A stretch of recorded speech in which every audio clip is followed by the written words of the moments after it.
It's time to make 2025 the year that you stop procrastinating and finally start that YouTube channel you've been thinking about. I want to share some actionable tips with you so you can take that first step to getting started today. We're going to go over the gear, the software, and the strategies that you need to grow on YouTube in 2025. Happy New Year, by the way, and welcome to my annual update to my beginner guide to growing on YouTube 2025 edition. This time around, I wanted to especially focus on some updated growth strategies that I think are going to be really effective this coming year. In particular, 3 different types of YouTube channels that I'm predicting are going to thrive on the platform in 2025. You get to pick which type of YouTube channel makes the most sense for you, and therefore which growth strategy you might want to use. It's not that there's any way to grow on YouTube that's necessarily easier than another, if I'm honest. It might just be a different kind of hard work. So choose the one that you enjoy the most, because as we're going to talk about later, truly the key to success on YouTube is learning to love the process rather than obsessively optimizing for metrics. But we'll talk more about that later, because first off, if you're starting a YouTube channel this year, then you're going to need a camera and some other tech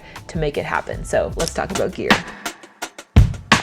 So this is the best camera for beginner YouTubers in 2025. That's right, you guessed it. It's the phone that you already have. This is a great place to start because it's affordable. I mean, you already own it, and it can produce really high quality results. In fact, I'm filming this clip with my iPhone right now. This is just the internal audio. I recommend you change your settings to be filming at 4K, 30 frames per second, and make sure that you turn off HDR. Those are the most important ones. If you do that, you'll have great crisp footage that's easy to edit later on, and it just looks great. If you film with your phone, then I'm gonna suggest you get these 2 accessories to make the filming process easier and get higher quality results. The first one is just a basic tripod. This will allow you to graduate from only having selfie clips to really any possible shot or composition you could dream of. This is just the Yukos tripod from Amazon. It's really lightweight, it extends like this, and then you just attach your phone to the top. If you truly are used to having to hold your phone for any clip you want to film, this will be a game changer, and it's only like 25 bucks. The next accessory is lav mics, and this one admittedly is more optional. So this is what the audio straight out of the iPhone sounds like. It's pretty good, but it's not quite as good as the audio when you're using the DJI mini mics. Really though, where it makes the biggest difference is when you find yourself setting your phone up on a tripod and then standing quite a distance away from your phone, because obviously the audio stays the same because the lav mic is clipped to me. Whereas you can see without the mic, it doesn't sound nearly as good when I'm this far away.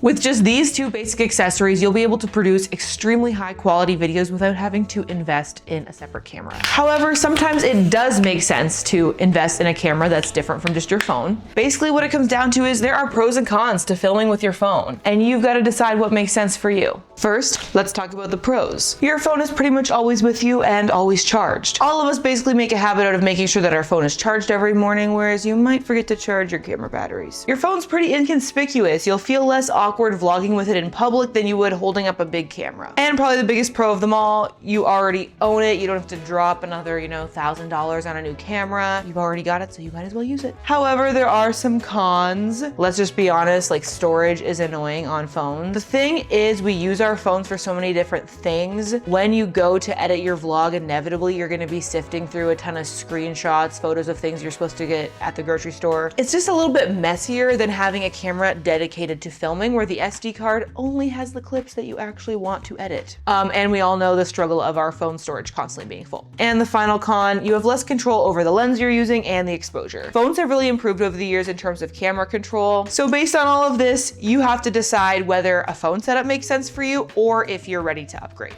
If all of the cons of filming with your phone are starting to add up for you, then I would recommend looking into a system like this. Okay, this is my official statement for 2025. I think if you want to film on something other than your phone, this is the best camera for beginner YouTubers. This is the Sony ZV-E10 Mark II. Not only does this little mirrorless camera have some incredible video features, but you also have access to a wide range of lenses, and I just think it produces really beautiful results. For improved audio, you could pair it with this tiny little shotgun mic. This is the Sony ECM G1. It connects wirelessly and it just sounds good. Here's a sample of what the Sony ZV-E10 Mark II looks and sounds like with the kit lens and with no additional microphone. And here's what it sounds like when you have that little ECM G1 microphone plugged in on top.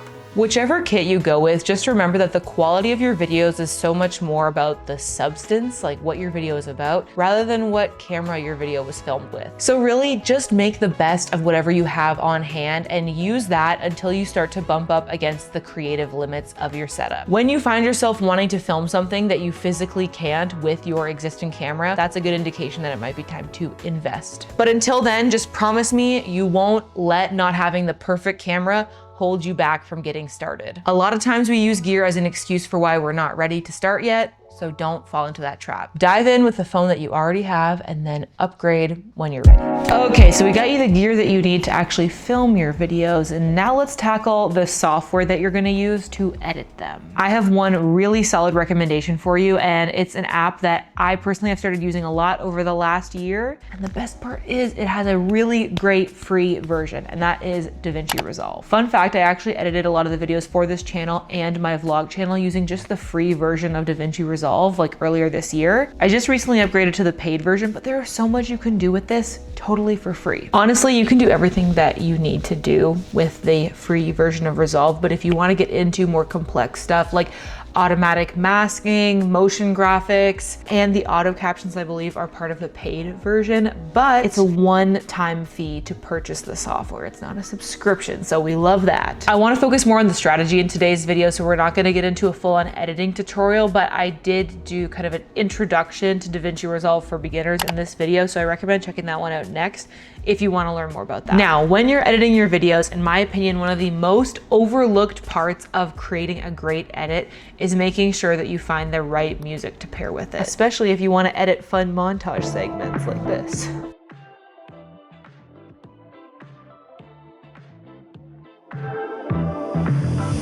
Now he's thinking about me every night. Oh, is it that sweet? I guess so. Say you can't sleep. I know that's that me espresso. Move it up, down, left, right, oh. Switch it up like Nintendo. Say you can't sleep, baby. I know that's that me espresso. Now you might be thinking, Katie, you're going crazy. First of all, that was very extra, and to that I would say, yes, fair. But you might also be thinking, aren't you gonna get demonetized? And to that I would say, no, because I used Licked, the sponsor of today's video. Licked is this really cool platform that I discovered recently that allows YouTubers to use popular mainstream music in their videos legally, where you stay protected from copyright claims and your videos don't get demonetized. Usually if you were to use mainstream music in your videos, the AdSense revenue from your video would actually go to that copyright owner, but when you use Licked, you get to keep your AdSense revenue. Licked is a music licensing platform with over 1.4 million tracks from huge mainstream artists like my girl Sabrina Carpenter and others like Coldplay, Bruno Mars, and many more, as well as tens of thousands of stock tracks. You can search for your favorite artist or filter the options by genre, mood, or tempo. I feel like as creators, we've all had that moment where you know the perfect song to use in a scene, but then you have to stop yourself because you're like, no, that's copyright. And you know you'd get demonetized if you used it. With Licked, you don't have to worry about that because you can get that perfect song to use in your video legally. Plus, mainstream music can really help increase the engagement and watch time on your video. Viewers are much more likely to keep on watching when they hear a song that's familiar to them. Be honest with me, would you really have watched my espresso dance number there if it wasn't set to a song that you liked? Probably not. I'm not that good of a dancer. So if you want to use music from your favorite artists in your YouTube videos, you should definitely check out Licked. Make sure you use my link in the description. It really helps me out. It lets Licked know that I sent you. And of course, thanks to Licked for sponsoring today's video. One last thing I wanted to mention while we're on the topic of editing, if you're feeling overwhelmed or intimidated by the prospect of editing all your own videos this year, I did want to let you know that I have a team of editors. It's a small agency called Creatorly Media. We work with clients and we edit their YouTube videos for them. We're taking on a few new clients in 2025, so you can go to creatorlymedia.com for all the details on that, and I'll have it linked in the description as well. All right, we've got you set up to film and edit your videos. Now let's make sure that your channel is actually gonna grow. Like I mentioned at the start of this video, there are really three main types of YouTube channels that I think are gonna grow well in 2025, and they each have their own strategies, methods, and techniques. So let's break it down.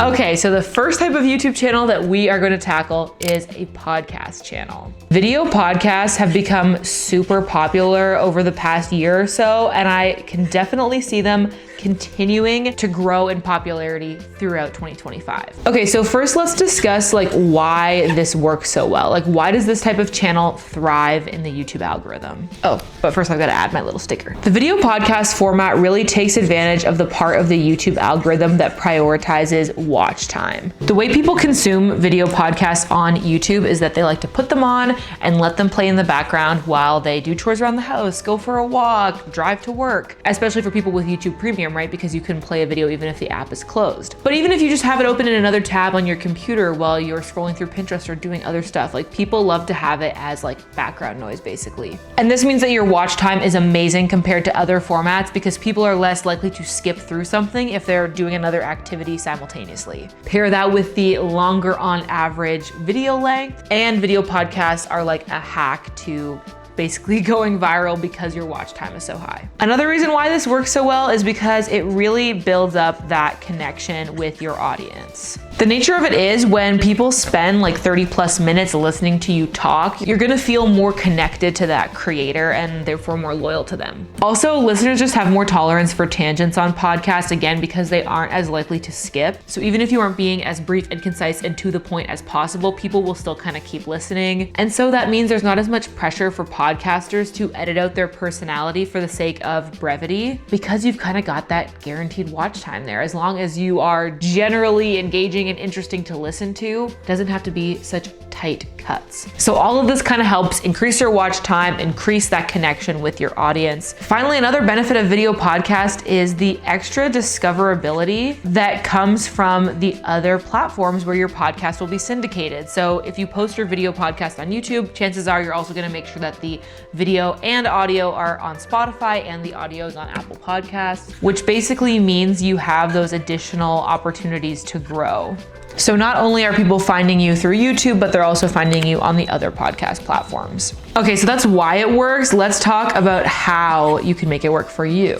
Okay, so the first strategy that you definitely need to implement is that every episode needs a hook. Depending on your type of show, maybe your hook will be a really interesting guest, or maybe it'll just be an intriguing topic. If you're able to get a guest that's gonna be familiar to your audience, that is a great way to hook people into listening. This is why like podcast interviews with celebrities always go viral, because the person is the hook. But you don't need to interview celebrities to have a successful podcast. If you have a good episode topic idea, that can also function as a hook. If you're interviewing someone who is like relatively unknown to your audience, you can turn that person into a hook by focusing on their story rather than just on their name. So maybe it's something like how she made $70,000 in brand deals in 1 year with less than 10K followers. I'm interviewing someone and I'm asking them about that, but I'm leading with their story rather than their name. And then you get to know them once you listen. Basically, you're asking people to listen for like a relatively long time, so you need to give them a reason to press play. The second tip I have for you around video podcast strategy is that the story is more important than the editing. The beautiful thing about video podcasts is that you don't necessarily need to have the most engaging, crazy edits. If you don't have a lot of B-roll and you don't have a lot of graphics or titles, that's okay, because a lot of people are gonna be just kind of listening in the background. They're not fully paying attention to the screen. So it gives you a little bit more leeway when it comes to the visuals, but it does mean that it's important that whatever you're talking about is engaging. My third tip for growing a video podcast in 2025, you wanna promote it externally. Two main ways you can do this that I think are really effective is SEO blog posts, and the second thing is short form clips. Again, another beautiful thing about podcasts is just how much repurposing you can do without having to film extra content. So take that podcast episode, get the transcript, turn that into a blog post, summarize it, include the transcript, and then, it can show up in Google search results and direct people to your YouTube channel. Another thing that you can do is create short form clips. I highly recommend, if you're gonna do this, don't just grab a 60-second segment and crop it to vertical and call it good. Instead, think about making like a trailer for your episode. Some creators who I think do a really great job of this are Eamon and Beck. They are like van life YouTubers I've followed for a long time that recently started a podcast, and they do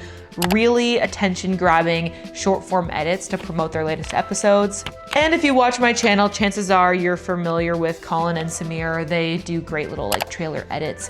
of their interviews. It's a great way to create like engaging short form content that you can post as YouTube shorts, which will also help grow your channel and of course direct people to watching the full length episodes. Okay, so who is this format really for? Like, how do you know that this is the right channel type for you? I feel like if you are more passionate about the subject matter of your channel over like say the visuals, then podcasting might be a good format for you because it's not as like B-roll or graphics forward. If you like writing and planning and like research, I think that's also a good sign this could work for you. A really underrated skill when it comes to podcasting, I think, is the research, because in my opinion, the best podcasts, like, they have researched the guest. They know what the interesting questions to ask are, not just like, tell us who you are and what you do. You know what I mean? Like, you know who you're talking to and you know like how to get interesting information out of them. Or you're talking about a subject where you've taken the time to go out and see what the other experts are saying on it. Like, I feel like research is really underrated.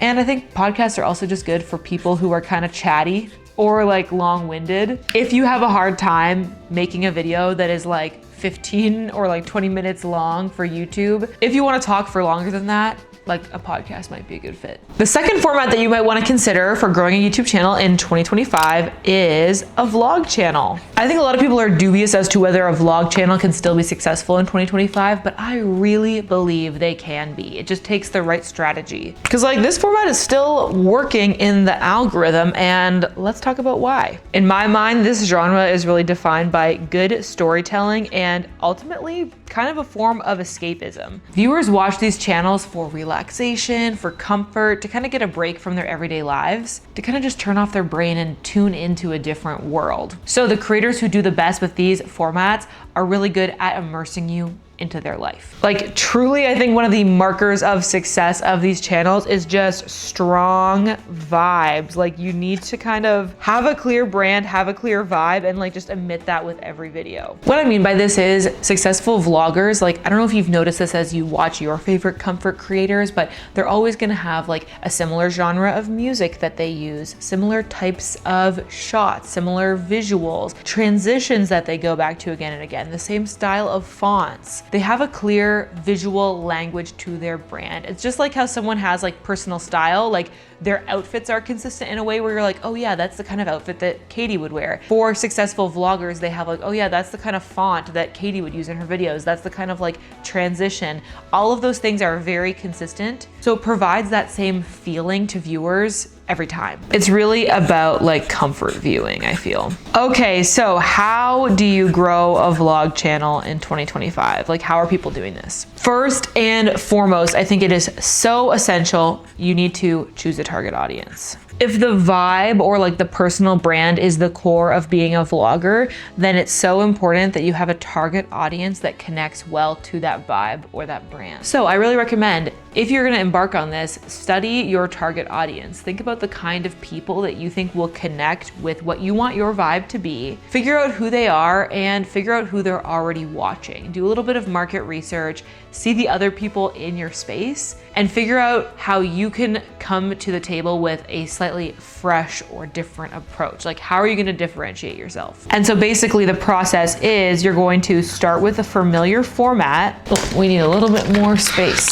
But you're going to find an angle that differentiates you from other people making those formats. What I mean by familiar formats are the same structure of videos that many different lifestyle creators kind of fall back on all the time. So the typical week in my life in city. I tried blank for a week. Here's what happened. What's in my bag, or apartment tours, what I eat in a week, or my routine for blank. These are all formats that people instantly recognize and they kind of know what to expect from the structure of your video. But then you find a fresh angle that you can bring to that format so it's different, it's worth clicking on for people. And what I mean by having a fresh angle is like, what about your life or what you're gonna share of your life in your videos makes you different from other people?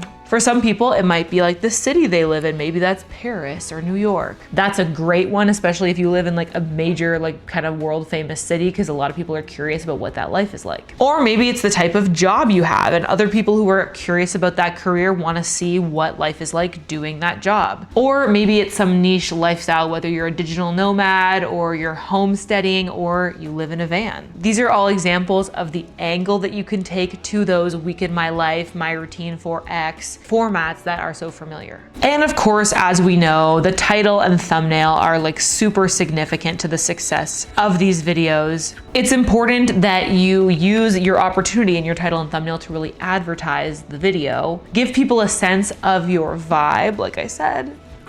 The vibes, very important here. And then of course you need to make sure that your video delivers on not only the structure / the format, your angle on it, but also the vibes. There's also opportunity here to use SEO. Like I think the week in my life, or even like the city or the job or the niche lifestyle, those are all good keywords that can help you find people through search as well. Okay, let's talk about who this format is best for. I feel like if you are creative and multi-passionate, and maybe even like a little bit on the artistic side, I feel like this is a good fit for you, because you would probably feel a little bit constrained by the idea of choosing a specific topic or focus for a podcast or for the next type of channel we're gonna talk about. If you feel you're the kind of person that has a very strong vibe and aesthetic, but not necessarily a strong focus in terms of the subject matter you'd want to cover, this is the right approach, because it allows you to cover a variety of topics that relate to your life. But the consistency factor is that you're always doing the same editing style, those same genres of music, the same transitions, all of that stuff that comes down to, again, strong vibe. I'm telling you, the vibes here. It's all about the vibes. So if you feel you are good at curating a vibe, but not so good at curating a specific like set of topics to discuss, I think a vlog channel is a good idea for you. I guess one other thing I would mention about this too, I think a factor with like choosing your YouTube strategy that a lot of people don't consider is actually what kind of level of privacy each of these afford you. Creators and like content strategists like don't tend to talk about this very much, but the truth is if you start a vlog channel, you are, by nature of it, going to be sharing your life. If you start a podcast about a specific niche topic, or if you start this type of channel, which we'll talk about in a second, you actually have the opportunity to really not share much of your personal life at all. So consider that when you're thinking about your direction, like how much of yourself do you really want to share online? Because contrary to popular belief, being a content creator or an influencer doesn't necessarily mean that you are like doxing yourself constantly and like sharing every single bit of personal information. Like you actually don't have to, especially if you take these types of routes. But with a vlog channel, like that's just how it goes. Okay, let's talk about mystery format number 3, which is a niche YouTube channel. I feel like there's been a lot of discourse around the idea of a niche and whether or not you need one on YouTube, but the truth is it's one of, you know, many different approaches for how to grow. Having a vlog channel is kind of like the inverse of having a niche channel in many ways. The way that I define a niche channel is simply a YouTube channel that focuses on specific subject matter and likely provides either education or commentary and opinion. Okay, so why do channels like this work on YouTube? I feel like we're all pretty familiar with this, but really what it comes down to is these channels thrive on specialization. They provide videos on the same topics or topics in a specific kind of genre. They tend to do it in the same format on a consistent recurring basis. And by providing content in the same subject area, in the same format on a consistent basis, these channels are like supercharging the YouTube algorithm with data about who they are and what they do and what kind of audience they should be serving their content to. Let's just talk about a few channels that I really love that I think fall into this category so you get a sense of what I mean. Okay, so one would be City Nerd. This is the channel about cities and transportation, but delivered in a very like dry humor, sarcastic kind of way. Very educational, but it is also a lot of like commentary and opinion for people interested in urbanism. Tiffany Ferg is a great one. I think if you like my channel, you would like love her videos because she has a show called Internet Analysis where she does commentary on like internet and social media culture. Finally, Cleo Abram, I think another really cool example. Her channel blew up in this past year and she basically has a show called Huge If True, which is like optimistic science news and journalism. So these are all creators that have like very specific topics and subjects that they cover and ways that they do it. Like the format is very consistent as well. Once again, I feel like it's all about the consistency, the SEO, but also like having homepage worthy titles and thumbnails. Like it's not just about like tutorials that are optimized for search.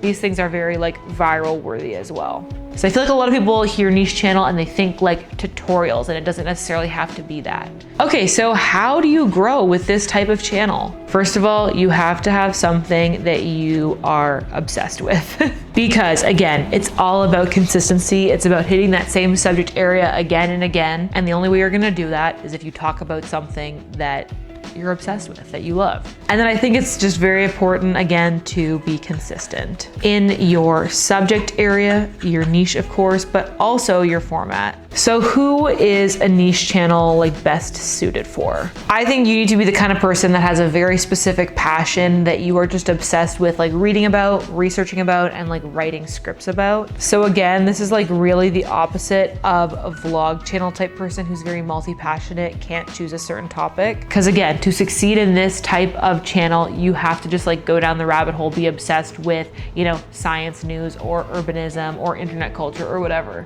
I also think this type of channel is great for someone who is a bit more private. This is kind of what I was mentioning before, like how a vlog channel really like exposes you in this way where you by necessity need to share your life, at least a bit of it. With a niche channel, like you really don't have to share much of your life at all if you don't want. For example, I've been watching City Nerd for like over a year now, and I have no idea if he has a spouse, has kids. And so if you're the kind of person that would really love to be a professional content creator, but you're scared about sharing more of your personal life, this type of approach can be perfect for you because you can be successful without always having like a vulnerability hangover. All right, let's take a look at this. So we have our 3 types of channels: video podcasts, vlog channels, and niche channels. These are the areas that I really see being successful and trendy going into 2025. All of these are valid options. It really just comes down to where your passions and interests lie, and also what type of production style you think would suit you and your life the best. No matter what type of YouTube channel you choose as your strategy for growth, there is one universal truth about YouTube growth, and that is you need to learn to love the process. If you are looking for a get-rich-quick scheme, or you're hoping to go viral overnight, I'm sorry to tell you, that's not what your YouTube growth journey is probably going to look like. It's probably gonna look like months of grinding and being consistent and learning and growing and getting better before you start to see the results that you're really hoping for. And I don't say that to discourage you. In fact, I hope that it has the opposite effect, so that you know, once you get to March or like May of this year and you're like, oh, I still don't have 100K subscribers. That is so normal. Like, don't be hard on yourself. It's gonna take time,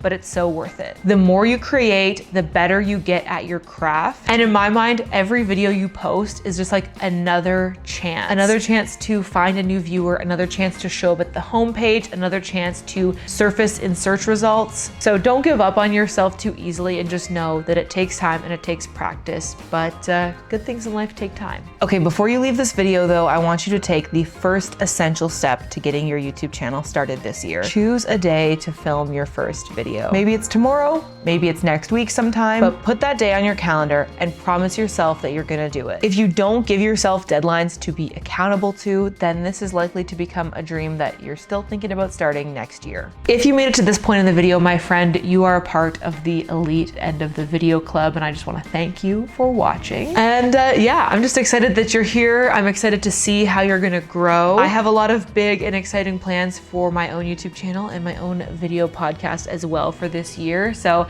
I hope that you can come along for the journey. Make sure you're subscribed here and to the Creator Club podcast if you aren't already. And yeah, thank you so much for watching. As always, I hope that you are having adventures and following your dreams in 2025. And I will see you in my next video. Bye.